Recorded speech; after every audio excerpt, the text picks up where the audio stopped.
இன்றைய முதல் வாசகம் திருத்தூதர் பணிகள் நூலிலிருந்து வாசகம். அதிகாரம் 16 வசனம் 1 முதல் 10 முடிய.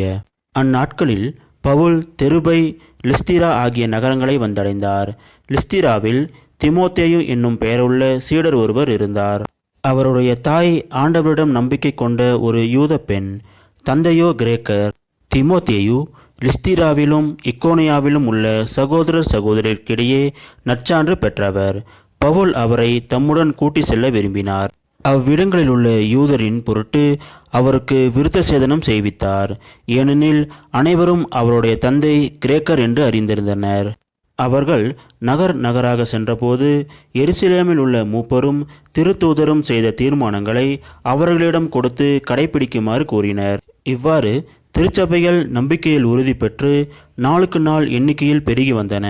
பின்பு ஆசியாவில் இறை வார்த்தையை அறிவிக்காதவாறு தூய ஆவியார் தடுக்கவே அவர்கள் பிரிகியா, கலாத்திய பகுதிகளை கடந்து சென்றனர். அவர்கள் மீசியா அருகே வந்து பித்தானியாவுக்கு செல்ல முயன்றபோது இயேசுவின் ஆவியார் அவர்களை அங்கு போக விடவில்லை. எனவே அவர்கள் மீசியா வழியாக சென்று துரோவா நகரை அடைந்தனர். பவுல் அங்கு இரவில் ஒரு காட்சி கண்டார். அதில் மாசிதோனியர் ஒருவர் வந்து நின்று, நீர் மாசிதோனியாவுக்கு வந்து எங்களுக்கு உதவி செய்யும் என்று வேண்டினார். இக்காட்சியை பவுல் கண்டதும், நாங்கள் மாசிதோனியருக்கு நற்செய்தி அறிவிக்க வேண்டும் என்று பவுல் தீர்மானித்துள்ளார் என எண்ணி அங்கு செல்ல வழி தேடினோம். இது ஆண்டவர் வழங்கும் அருள்வாக்கு. இறைவா உமக்கு நன்றி. இன்றைய நற்செய்தி புனித யோவான் எழுதிய நற்செய்தியிலிருந்து வாசகம். அதிகாரம் 15 வசனம் 18 முதல் 21 முடிய.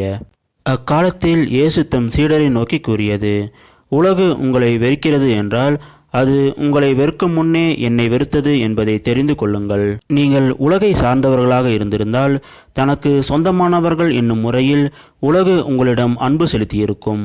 நான் உங்களை உலகிலிருந்து தேர்ந்தெடுத்து விட்டேன்.